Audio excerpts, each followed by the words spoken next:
Hello everybody, welcome to the Sunday Thought for today, and we're going to look at the Romans passage for the thought for the day today. So it's Romans 8 beginning at verse 12. So then, brothers and sisters, we are debtors not to the flesh to live according to the flesh, for if you live according to the flesh you will die, but if by the Spirit you put to death the deeds of your body you will live. For all who are led by the Spirit of God are children of God. For you did not receive a spirit of slavery to fall back into fear, but you have received a spirit of adoption. When we cry, Abba, Father, it is that very Spirit bearing witness with our spirit that we are the children of God.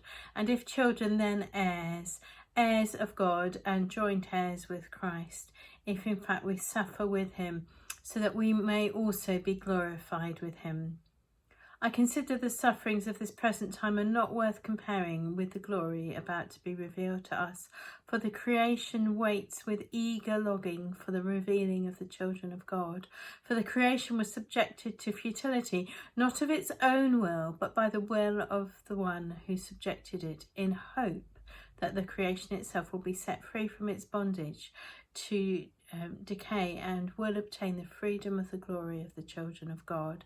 We know that the whole creation has been groaning in labour pains until now.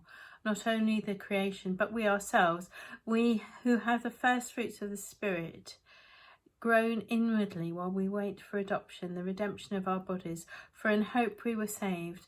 Now hope that is seen is not hope, for who hopes for what is seen? But if we hope for what we do not see, we wait for it with patience.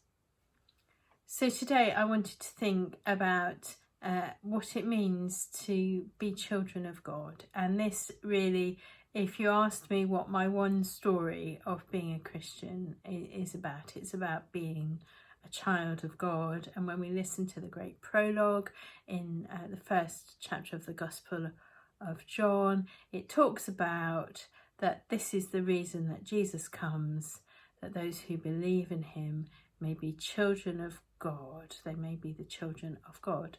So we believe that, we think that, but how do we experience that? So my first ever sermon was on the fatherhood of God, and I had a great washing line of visual aids. It said God our Father, and each one had something coming down from it which explained one of those things, which was an aspect of God being our Father. Now some of you know that I had a very difficult relationship with my father. He left our family home when I was 10, and it was strange for me because there's an assumption that if you have that difficult relationship with your father, your own sort of human father, that you might find this a difficult thing to think about. But actually for me, it was a very redemptive thing to think about God as perfect father, unlike my own father. And in fact, any human father is not perfect. So for me, that was a big contrast, an important thing for me to think about God as the perfect father. And I've been thinking about all the things I always say when I talk about God being our Father. And there's this particular story that we remember, and we were on a bus tour of Jordan more years ago than I care to think about. And what was really interesting and really poignant for us, we were all Christians on the tour. We were going around Christian sites. So at one point when we were waiting to get back on the bus, when we'd been to a particular site, the mobile phone of the driver rang, and he looked at the number and he answered it, and he said Abba, because that was what he did. That was what he called his dad. His dad was Abba. His dad was on the phone, so he picked up the phone and said Abba. And when we cry Abba, Father, and it talks about that in this passage as bearing witness to this Spirit that we are God's children. What does it mean for us that we are children of God? Rob Parsons uses this anecdote, I think, to talk in a slightly different way about fatherhood, but I've been thinking about it in preparation for the talk today. So Rob Parsons says, there's a narrow bridge between two buildings and someone offers you £1 million, a skyscraper, and you have to walk across it to get the £1 million, and you look how dangerous it is and how windy it is, and you decide that you are not going to cross that bridge because it's too dangerous and too difficult, it's too narrow, there's too much chance of you falling to your death, so you won't cross it. And then Rob says, but if someone has your child on the other side of that bridge, you get on the plank, you get on the bridge straight away. There's no doubt, because that is how a father cares for a child, that there would be no question that that is what would happen. A good father would risk it all to save that child.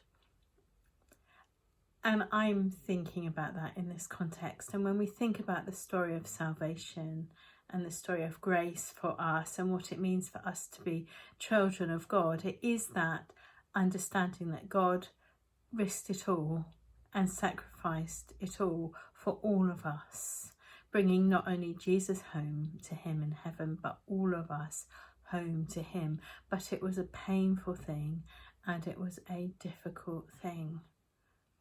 One of the things in this passage from Romans is that it clearly says this is not going to be a simple or easy process. This is going to be difficult, but we are heirs of God in this process. We belong to God. God is our Father, and we don't need to be afraid. It talks about hope in this passage as well, and it talks about being set free from the things of this earth, free from those things which worry us and concern us, those things which try to control us. We are set free from those to live as God's child. But in particular, I wanted to think about God as a protector and someone who loves us. God is our protector and he loves us unconditionally in a way that good fathers do.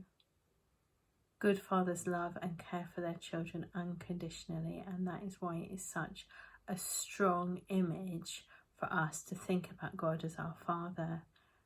And God has our back. God is singing over us the Father's song.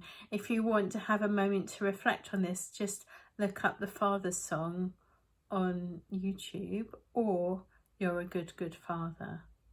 That's who you are. So there's two really strong, encouraging songs about God as our Father. What does that mean to us? But God has our back. God is watching us. God is caring for us because God is our Father. In Box today, there's scheduled to be a baptism where they'll talk about this ongoing care of what it means to be in a family and to be God's child as well as to be your parents' children. But today, if I could say one thing about this, it would be that God is our Father and he loves us unconditionally and he cares for us. When things seem too hard and too difficult, God is there because he loves and he cares for us unconditionally. Even when we can't see him, he is there for us and he loves us unconditionally. So today, when we think about this image of God as our Father, a Father for whom we can just pick up the phone and say, Abba, that sort of Father, a Father who's there for us, who cares for us, who loves us, whatever we've done, that love cannot be broken. So today, think about God, think about the image of a Father, and think about what strength that can give you today in whatever difficult circumstances you might find yourself. So I'll see you again soon.